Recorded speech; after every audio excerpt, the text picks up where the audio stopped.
من الشيطان الرجيم. بسم الله الرحمن الرحيم.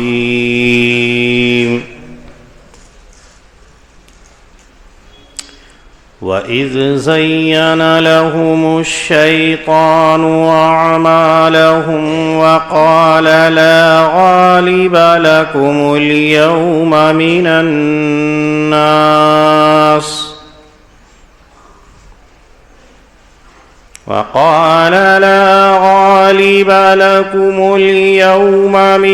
النَّاسِ وَإِنِّي جَارٌ لَكُمْ فَلَمَّا تَرَاءَتِ الْفِئَتَانِ نَكَصَ عَلَى عَقِبَيْهِ وَقَالَ إِنِّي بَرِيءٌ مِّنكُمْ إِنِّي أَرَىٰ مَا لَا تَرَوْنَ إِنِّي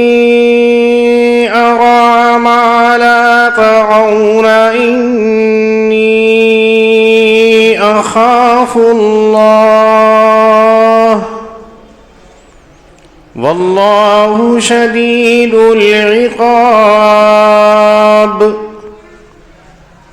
إِذْ يَقُولُ الْمُنَافِقُونَ وَالَّذِينَ فِي قُلُوبِهِم مَّرَضٌ غَرَّ هَٰؤُلَاءِ دِينُهُمْ وَمَن يَتَوَكَّلْ عَلَى اللَّهِ فَإِنَّ اللَّهَ عَزِيزٌ حَكِيمٌ. صدق اللہ العظیم. سورت کے شروع سے لے کے اب تک اللہ رب العزت معرکہ بدر کے حالات اور واقعات کو ذکر فرما رہے ہیں کہ اسلام کے اندر جو سب سے پہلا معرکہ ہوا ہے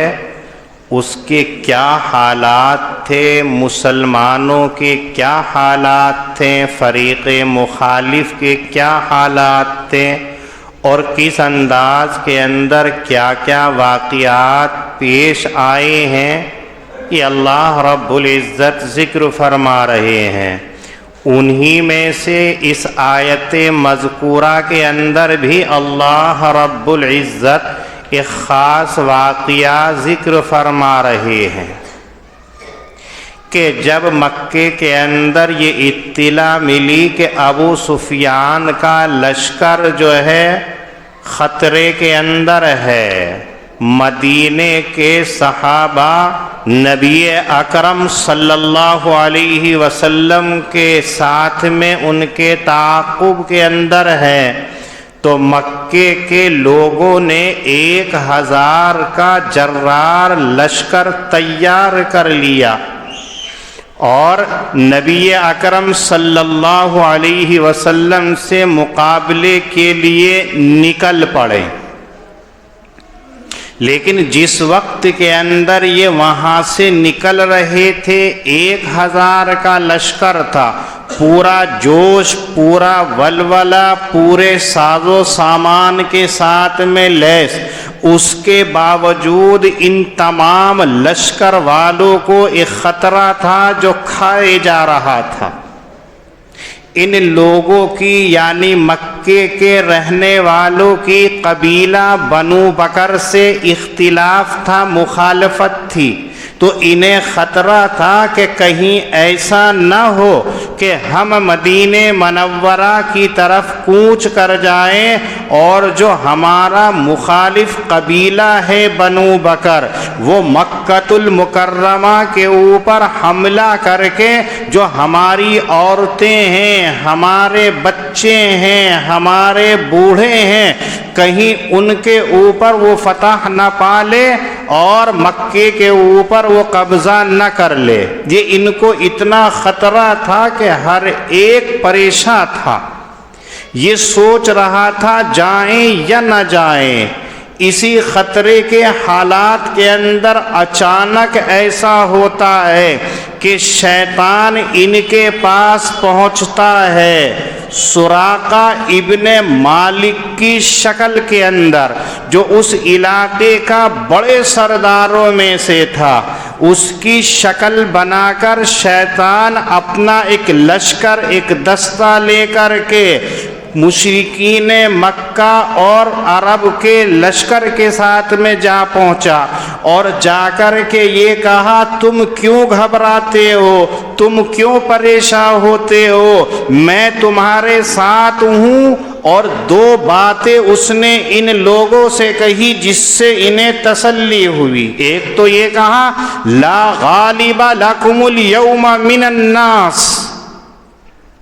آج تمہارے مقابلے کے اندر کوئی تم سے جیت نہیں سکتا ہے، آج تم ہی فتح یاب ہوگے، کامیاب ہوگے۔ وجہ یہ کہ تمہارا 1000 کا لشکر جرار ہے، اور جن سے تم مقابلہ کرنے کے لیے جا رہے ہو وہ نہتے ہیں، کمزور ہیں، تعداد کے اندر کم ہیں۔ آپ کو ان سے آج کوئی ایسا نہیں ہے کہ تمہیں شکست دے دے، تم جاتوں کے ساتھ ان پر حملہ کر کے ختم کر دینا۔ اور دوسری بات وَإِنِّي جَارٌ لَكُمْ، تمہیں جو قبیلہ بنو بکر کی فکر لاحق ہے کہ کہیں وہ آ کر کے ہمارے اوپر حملہ نہ کر دے، بھول جائیے، میں اس علاقے کا سردار ہوں۔ سب جانتے ہیں کہ سراقہ کیسا سردار ہے۔ گھبرانے کی ضرورت نہیں، میں تمہارا حمایتی ہوں، مددگار ہوں، نصرت کرنے والا ہوں، تمہیں گھبرانا نہیں چاہیے۔ جب سراقہ ابن مالک کو انہوں نے دیکھا تو ان کی ہمت بند گئی، جو ان کو خطرہ تھا وہ ان کا ٹل گیا کہ سراقہ کے مقابلے کے اندر بنو بکر کبھی بھی ہمارے سے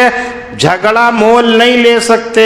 ہماری پیٹھ پیچھے ہماری عورتوں اور بچوں کے اوپر حملہ نہیں کر سکتے ہیں۔ بس یہ لے کر کے لشکر کو چلا اور میدان بدر کے اندر آ کر کے ٹھہر گیا۔ پھر ایسی صورت کے اندر کہ ادھر مسلمانوں کا لشکر ہے نبی کریم صلی اللہ علیہ وسلم کے ساتھ جو کل 313 ہیں، اور ادھر لشکر جرار ہے پورا 1000 کا ساری چیزوں کے ساتھ میں لیس ہو کر کے تیار ہے۔ اسی کے ساتھ ساتھ یہ سراقہ ابن مالک کی شکل کے اندر شیطان بھی اپنا دستہ اور لشکر لے کر کے کھڑا ہے، اور پاس میں حارث ابن ہشام جو ایک سردار تھا قریشیوں کا، اس کے ہاتھ میں ہاتھ ڈال رکھا ہے اور بڑی باتیں کر رہا ہے، ان کو یہ تسلی اور دلاسا دے رہا ہے کہ آج تم غالب آ جاؤ گے، آج تمہیں کوئی شکست نہیں دے سکتا ہے۔ دیکھنا چند لمحوں کے اندر محمد اور محمد کے ساتھیوں کا خاتمہ ہو جائے گا۔ آج اتنی اکڑ ہے تو وہ بھی خوش ہے، جوش ہے، ولولہ ہے۔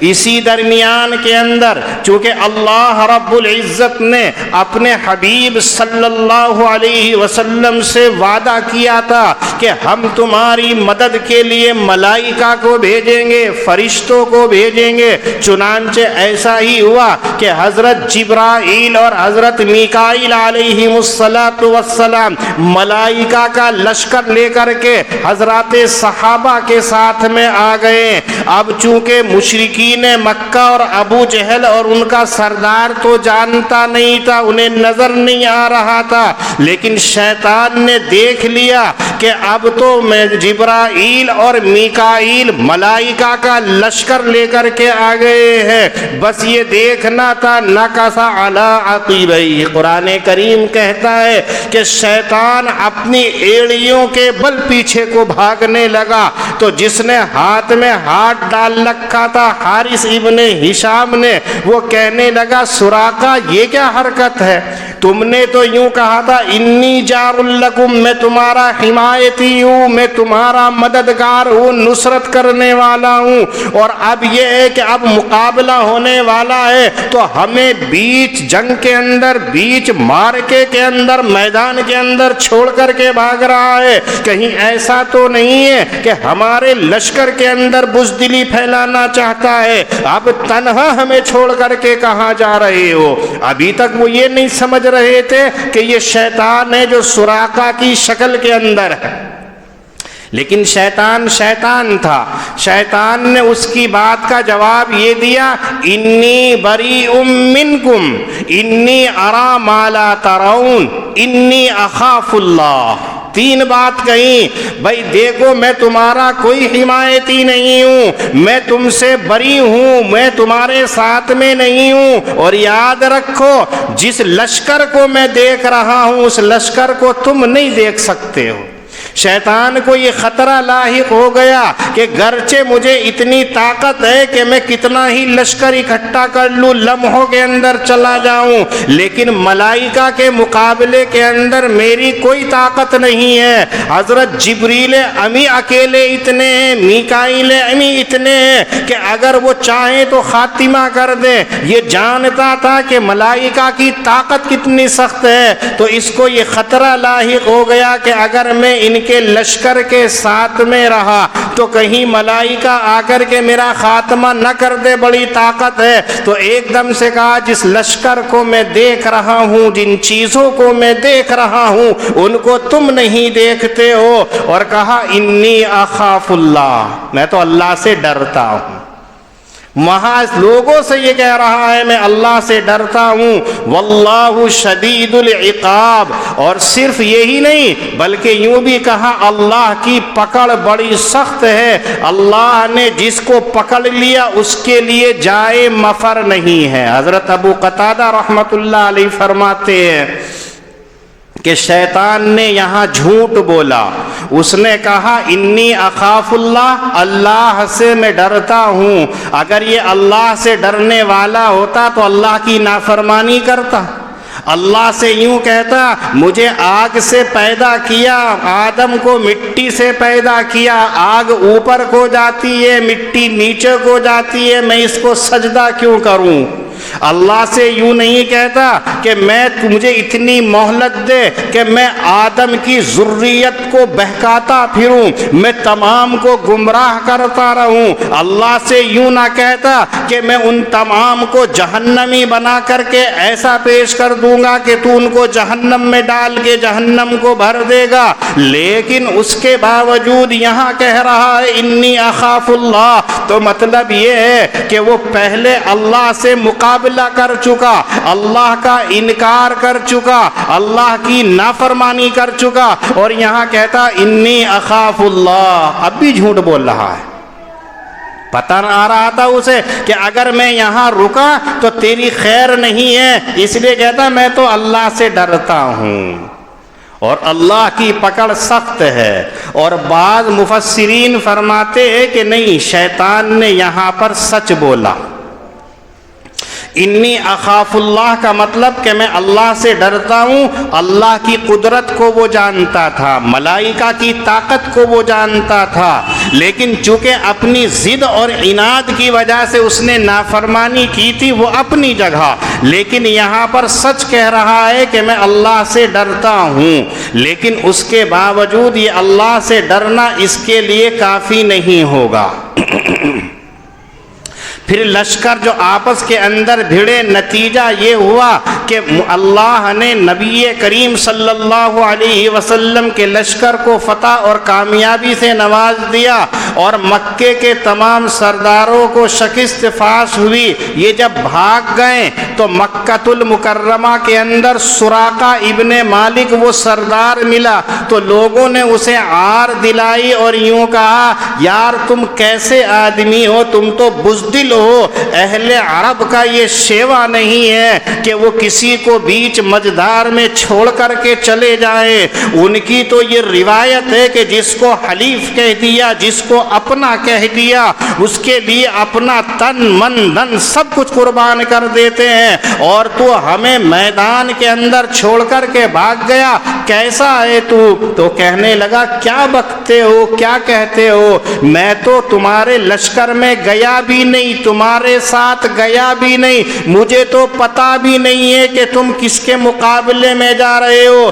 تم جب بھاگ کر کے مکے میں آئے، یہاں افواہ پھیلی، تب مجھے پتا چلا کہ تم محمد صلی اللہ علیہ وسلم کے مقابلے میں گئے تھے اور وہاں سے شکست کھا کر کے آئے ہو، تب ان کو پتا چلتا ہے کہ وہ شیطان تھا۔ اس آیت کریمہ سے ایک بات یہ معلوم ہوئی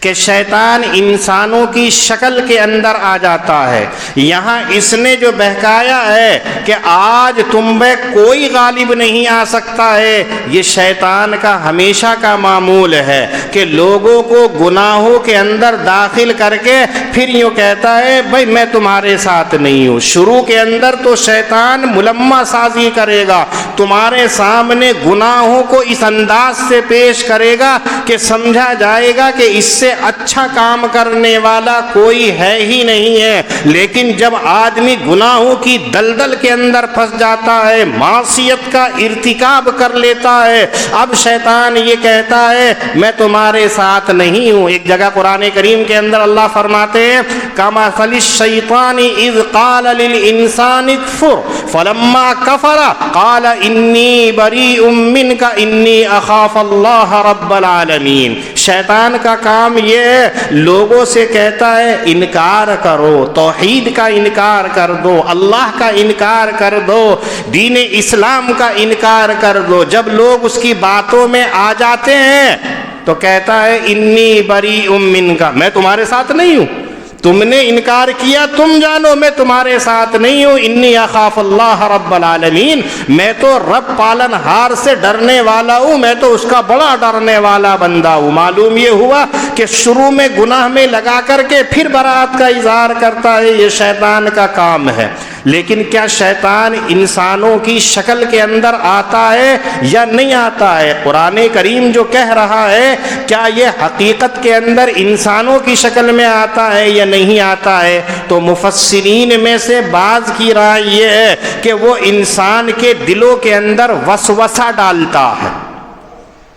وسوسہ ڈالتا ہے، یہ گناہ کر لے، یہ نافرمانی کر لے، یہ بغاوت کا کام کر لے، ایسا کام کر لے، اور اس کے کام کو اس کی نظروں کے اندر عمدہ اور اچھا بنا کر کے پیش کرتا ہے، اور پھر وہی چیز اس کے سامنے آتی ہے تو وہی کام کرنے لگتا ہے۔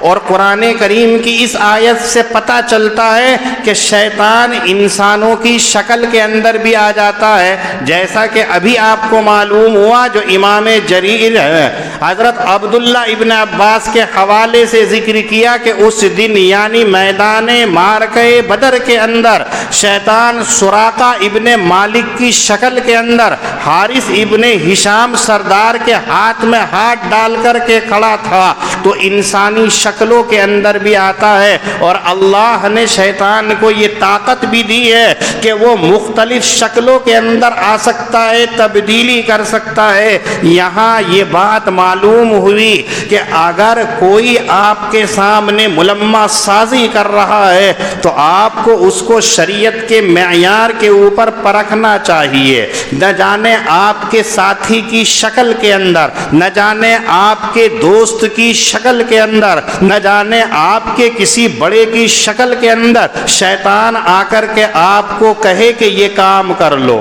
آج کا دور ہمارا جہلا کا دور چل رہا ہے، جو جاہل طبقہ ہے وہ اپنے آپ کو پیر بنائے بیٹھے ہیں، جو صوفی بنائے بیٹھے ہیں۔ اس آیت کریمہ کی روشنی کے اندر یہ بات ہمیں معلوم ہوتی ہے کہ جب کوئی بات دین کی آپ تک پہنچے تو اسے کسوٹی پر پرکھنا چاہیے کہ جو سامنے والا کہہ رہا ہے اس سامنے والے کی بات آیا شریعت کے مطابق ہے یا نہیں ہے، دین کے مطابق ہے یا نہیں ہے۔ اگر وہ دین کے مطابق نہیں، چاہے وہ فرشتہ صفت شکل کے اندر ہو، چاہے وہ خدا ترس بندے کی شکل کے اندر ہو، تو اس کی شکل پہ نہ جانا، اس لیے کہ اگر سامنے والا دین کے خلاف لیکن آپ کے سامنے ایسے حالات، ایسی حرکتیں پیش کر رہا ہے تو اس کو اگنور کر دینا، علیحدہ کر دینا۔ آج کیا ہے، آپ جہلا کو دیکھ لیجئے، اپنی طرف سے عبادت کے طریقے گھڑ لیے ہیں۔ جو مزارات پر جانے والے ہیں انہوں نے اپنے نت نئی طریقے اور رسمیں گھڑ لی ہیں اور انہی کی شکل کے اندر وہ عبادتوں کو انجام دیتے ہیں۔ یہ شریعت نہیں ہے، چاہے وہ کتنا بڑا صوفی، کتنا بڑا بنا ہوا ہو اللہ والا، لیکن اگر شریعت کے مزاج کے خلاف ہے تو ہرگز نہیں ماننی چاہیے۔ جیسا کہ شیطان کے چکر میں یہ تمام کے تمام سرداران مکہ آ گئے کہ انہوں نے سمجھ لیا کہ یہ سراقہ ابن مالک ہے۔ اگر یہ سراقہ ابن مالک نہ آتا تو یہ کبھی بھی ادھر کی طرف جانے کا نہ سوچتے، چونکہ انہیں ڈر بیٹھا ہوا تھا کہ قبیلہ بنو بکر آ کر کے حملہ کر سکتا ہے تو ہم گھر چھوڑ کر کے کیوں جائے، لیکن اس کے بہکاوے میں آ گئے اور نتیجہ یہ ہوا کہ شکست فاس ہوئی ہے۔ اسی لیے اس امت کے اوپر لازم اور ضروری ہے کہ جب کسی کی پیروی کرے، جب کسی عالم اور بزرگ کی اقتدا کرے تو اس کے معاملات کو دیکھ لیا جائے، اس کے حالات سے باخبر ہو جائے۔ بغیر تحقیق کے کسی کی بات کو مان لینا یہ بالکل بھی درست نہیں ہے، مناسب نہیں ہے۔ آج ہر ایک اپنی بات کو لے کر کے بیٹھا اور یہ کہتا ہے جو میں کہتا ہوں بس وہی حق ہے، جو میں کرتا ہوں بس وہ صحیح ہے۔ ایسا نہیں ہے، بلکہ شریعت کا معیار بنا دیا، جس کے بارے میں نبی کریم صلی اللہ علیہ وسلم نے حضرات صحابہ کو بتایا تھا، ما انا علیہ واصحابی، کہ تمہارے لیے وہ طریقہ لازم ہے جو میرا اور میرے صحابہ کا طریقہ ہے۔ عبادات کے اندر ہو، معاملات کے اندر ہو، معیشت کے اندر ہو، مشاورت کے اندر ہو، معاشرت کے اندر ہو، دنیا کے امور کے اندر ہو یا دنیوی امور کے اندر ہو، اگر وہ طریقہ نبی اور اصحاب نبی کا ہے تو وہ انتہائی قابل تقلید ہے، فائدہ مند ہے۔ اور اگر نبی اور صحابہ کا طریقہ نہیں، چاہے ہم اس کے مطابق کتنی عبادتیں کریں، کتنی ریاضتیں کریں، وہ اللہ کے یہاں پر مقبول نہیں ہوگا۔ اس لیے ہمیں اگر عبادت کرنی ہے تو سب سے پہلے ہمیں اپنے مقتدا کو دیکھ لینا چاہیے کہ اس کے اعمال کیسے ہیں، اس کے حالات کیسے ہیں، اس کی حرکتیں کیسی ہیں، تب جا کر کے ہمیں اس کی بات ماننی چاہیے۔ اور دوسری بات یہ معلوم ہوئی کہ خالص اللہ سے ڈرنا کافی نہیں ہوتا ہے۔ جیسے شیطان نے کہا انی اخاف اللہ رب العالمین یا انی اخاف اللہ واللہ شدید العقاب، کہ میں تو اللہ سے ڈرتا ہوں، یقیناً ڈرتا ہے، لیکن خالص اللہ سے ڈرنا کافی نہیں ہے۔ اس لیے سے اللہ سے ڈرنے والے تو مکے کے رہنے والے بھی تھے۔ روایتوں میں آتا ہے کہ جب ابو جہل اپنا لشکر لے کر کے مدینہ منورہ کی طرف چلا تو سب سے پہلے بیت اللہ کے اندر، حرم مبارک کے اندر اپنے لشکر کو لے کر کے گیا اور وہاں رو کر کے گڑ گڑا کر کے یہ دعا کی تھی، اے رب ان دونوں جماعتوں میں سے، محمد کی جماعت اور ہماری جماعت میں سے جو ہدایت پر ہے اسے کامیابی سے نوازنا۔ گویا خود یہ سمجھ رہا تھا کہ ہم اور ہماری جماعت حق پر ہے، جبکہ حقیقت یہ ہے کہ وہ حق پر نہیں تھی، چونکہ شیطان نے ان کے اعمال کو ان کی شکلوں کے اندر مزین کر رکھا تھا، اس لیے وہ بھی اللہ سے ڈرتے تھے اور یہی کہا کرتے تھے اے اللہ تو ہمیں نصرت دینا، اے اللہ دونوں جماعتوں میں سے جو ہدایت پر ہے اس کی مدد فرمانا، اللہم سر احد الطائفتین، یہ کہا کرتا تھا، جس سے معلوم یہ ہوا کہ وہ لوگ بھی اللہ کو ماننے والے تھے، اللہ سے ڈرنے والے تھے، لیکن نبی کریم صلی اللہ علیہ وسلم کے مطابق نہیں تھا، شریعت اسلامیہ کے مطابق نہیں تھا۔ معلوم یہ ہوا کہ اللہ کا ڈر، خالص اللہ کا ڈر کافی نہیں ہوتا ہے ایمان کے بغیر، ایمان شرط ہے، اگر ایمان ہے پھر اللہ کا ڈر ہے، تو یہ اللہ کا ڈر سب سے بڑی دولت ہے، جو کہ قرآن کریم کے اندر بار بار یہی کہا ایایا فاتقون ایایا فرحبون یا ایھا الذین آمنوا اتقوا، ایسے الفاظ کے ذریعے سے اللہ نے کہا ہے تمہیں میرا ڈر اختیار کرنا چاہیے، میرا خوف اپنے دلوں کے اندر رکھنا چاہیے، اللہ سے ڈرتے رہنا چاہیے، لیکن یہ ڈر تبھی ہوگا جب ہمارے اندر ایمان، آج ہم بھی ہیں، ہمارے دلوں کے اندر ہے، ہماری زبان سے یہی نکلتا ہے ہم اللہ سے ڈرتے ہیں، اللہ سے ڈرتے ہیں، لیکن ہم شراب بھی پی رہے ہیں، اللہ سے ڈر رہے ہیں، ہم زنا بھی کر رہے ہیں، اللہ سے ڈر رہے ہیں، ہم ظلم بھی کر رہے ہیں، اللہ سے ڈر رہے ہیں، ہم لوگوں کو ستا بھی رہے ہیں، اللہ سے ڈر رہے ہیں، ہم سارے برے کام کر رہے ہیں اور کہتے ہیں اے اللہ میں تجھ سے ڈرتا ہوں، انی اخاف اللہ، میں تجھ سے خوف کرتا ہوں، لیکن یہ ڈر کافی نہیں ہوگا، بلکہ ایمان سب سے پہلے کہتا ہے کہ اب تمام منکرات اور غلط کام کو چھوڑ دو، ظلم کرنا جائز نہیں، شراب پینا درست نہیں، زنا کرنا جائز نہیں، کسی سے حسد رکھنا درست نہیں، تمام چیزوں کو چھوڑو، تب جا کر کے معلوم ہوگا کہ یہ ایمان ہے۔ خالی زبان سے کہتے رہو تو شیطان بھی کہہ رہا تھا کہ میں اللہ سے ڈرنے والا ہوں، لیکن اللہ کا ڈر اس کے لیے کافی نہیں۔ اور تیسری بات اس آیت کریمہ سے یہ بھی معلوم ہوتی ہے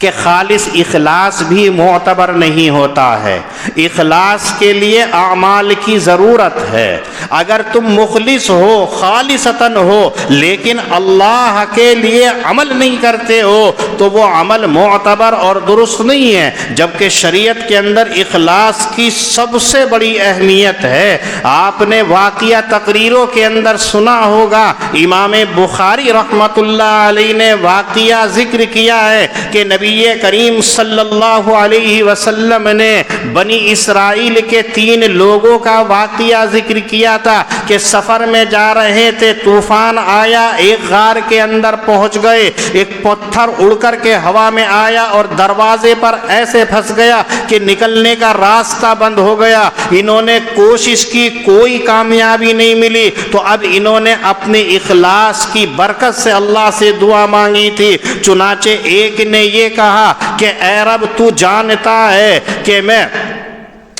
اپنی چچا زاد بہن کے اوپر فریفتہ تھا، لیکن وہ میرے چنگل میں نہیں آتی تھی، ایک دن اسے مجبوری میرے پاس لے آئی، اسے 200 درہم کی ضرورت تھی، میں نے اپنا مقصد سامنے رکھ دیا، اگر تجھے درہم چاہیے تو ایک رات کے لیے میرے پاس آنا ہوگا، مجبور تھی، آ گئی، میں نے پیسے دے دیے، رات ہوئی، قریب تھا کہ میں گناہ کے قریب ہو جاؤں، تمام کے تمام چیزیں میرے ساتھ میں ایسی تھی، کوئی مجھے روکنے ٹوکنے والا نہیں تھا، لیکن جیسے ہی گناہ کے میں قریب ہوتا ہوں تو اس کی زبان سے نکلتا ہے اتق اللہ یا عبد اللہ، بس میرے اندر تیرا ڈر پیدا ہو گیا، میں چھوڑ کر کے عہدہ ہو گیا اور یہ کہا تو چلی جا، اور وہ درہم بھی میں نے تجھے ہی دے دیے، وہ چلی گئی۔ یا اللہ تیرے خالص ڈر کی وجہ سے میں نے اگر یہ عمل کیا ہو، اس گناہ کو ترک کیا ہو، تو اس کی برکت سے ہمیں یہاں سے نکلنے کا راستہ دے دے۔ روایت روایت میں ہے کہ وہ پتھر تھوڑا سا کھسک گیا اس کی دعا کے بعد میں.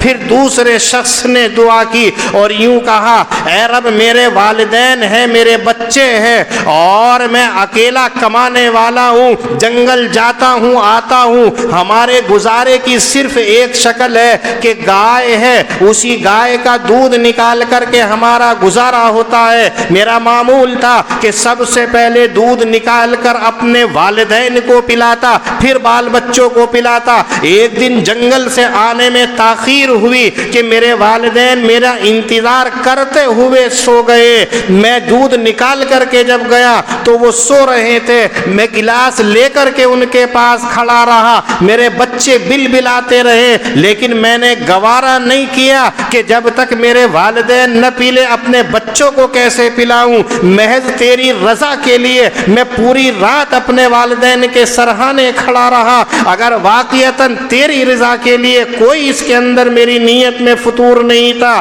اگر یہ میں نے عمل اس لیے کیا ہے کہ تو راضی ہو جائے, تو اسی کی برکت سے یہ راستہ ہمارے لیے آسان کر دے. نبی کریم صلی اللہ علیہ وسلم فرماتے ہیں کہ یہ دعا کرنے کے بعد میں جب دیکھا تو تھوڑا سا پتھر اور سرک گیا, لیکن پوری طرح سے نہیں ہٹا, یہ نکل سکے. تیسرے نے دعا کی, اس نے یہ کہا کہ اے رب مجھے گھر کے اندر معماروں کی مزدوروں کی ضرورت تھی, میں گیا اور جا کر کے چند مزدور لے کر کے آیا, مجھے ایک دیوار کھڑی کرانی تھی, انہیں کام پہ لگا دیا. شام کے وقت کے اندر جب میں مزدوروں کو مزدوری دے رہا تھا تو ایک مزدور بغیر مزدوری لیے چلا گیا, میں تلاش کرتا رہا, وہ نہیں آیا. اس کے پیسے میں نے اپنے پاس رکھے, لیکن کب تک میں حفاظت کرتا, میں نے اس کو کام میں لگا دیے علیحدہ سے, اور اس میں اتنی تو نے برکت دی کہ بہت سارے مویشی خرید لیے, بہت سارے باغات خرید لیے, بہت ساری زمین خرید لی. ایک عرصے کے بعد میں وہ مزدور آیا میرے پاس اور اس نے یاد دلایا کہ آقا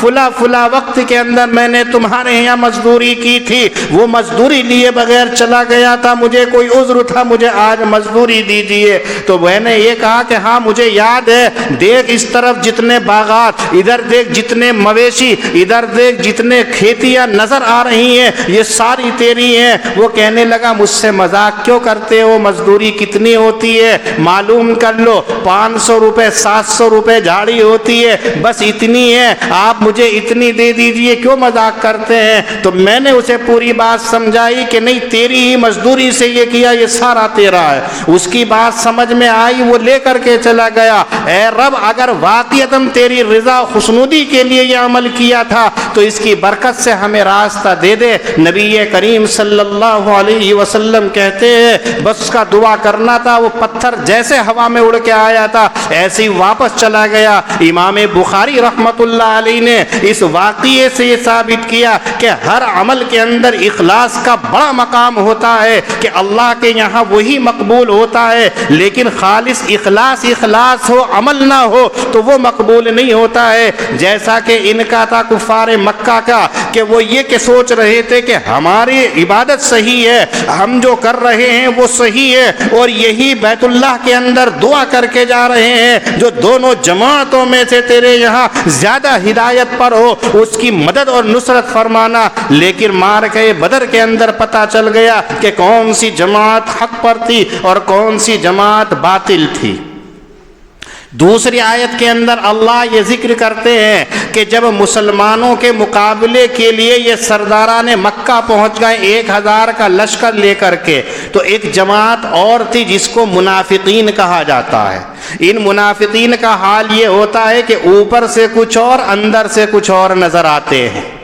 اوپر سے تو کچھ اور اپنا ڈھونگ رچائے ہوئے ہوتے ہیں اور اندر سے کچھ اور. یہی حال تھا کہ مسلمانوں کے پاس جاتے تو یوں کہا کرتے تھے آمنا وَإِذَا خَلَوْا إِلَىٰ شَيَاطِينِهِمْ قَالُوا إِنَّا مَعَكُمْ إِنَّمَا نَحْنُ مُسْتَهْزِئُونَ.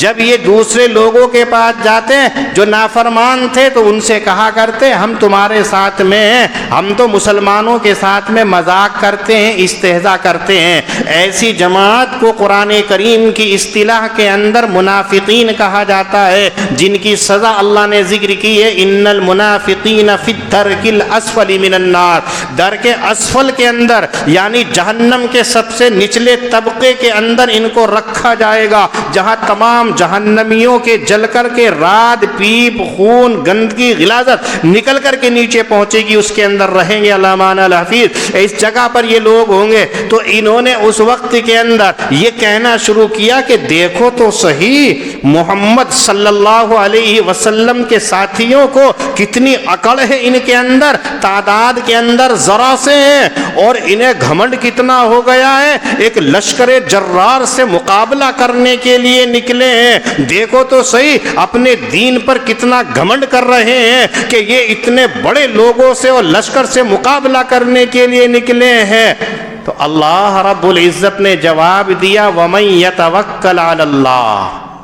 جو اللہ کے اوپر توکل کرتا ہے وہ مادیت کے اوپر نظر نہیں کرتا ہے, وہ اسباب کے اوپر نظر نہیں کرتا ہے, بلکہ وہ اللہ کے اوپر بھروسہ رکھے ہوئے ہے. فَإِنَّ اللَّهَ عَزِيزٌ حَكِيمٌ, جو زبردست حکمت فرمانے والا ہے. کم من فئۃ قلیلۃ غلبت کثیرہ, کہ اللہ رب العزت نے کبھی کبھی چند چھوٹی جماعت کو بڑی جماعت کے اوپر کامیابی سے نوازا ہے. ایسا نہیں ہے, یہ سب اللہ کا کام ہے, ہمیں تو بس اس کے کام میں لگے رہنا ہے, ہمیں ظلم نہیں کرنا ہے, ستانا نہیں ہے, کوئی کام غلط نہیں کرنا ہے, اللہ کے اوپر بھروسہ کرنا ہے. تو اس میں توکل علی اللہ, جو اللہ کے اوپر بھروسہ توکل کرتا ہے اسے دنیا کے اندر کوئی پریشانی نہیں ہوتی ہے. آج ہمارے اندر یہی کمی ہے کہ ہم اللہ کے اوپر بھروسہ نہیں کرتے ہیں, اللہ کے اوپر توکل نہیں کرتے ہیں. ہمارا حال یہ ہے کہ ہم دنیاوی چیزوں سے مرعوب ہیں. ایسا نہیں ہے.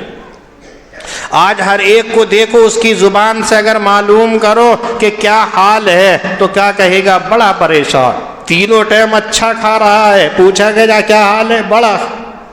حضرت امام ابن ماجہ رحمۃ اللہ علیہ نے ابن ماجہ شریف کے اندر روایت نقل کی ہے کہ نبی کریم صلی اللہ علیہ وسلم نے ایک موقع پر فرمایا صحابہ کرام سے کہ سب سے خراب لوگ ہیں صبحۃ الحدیث.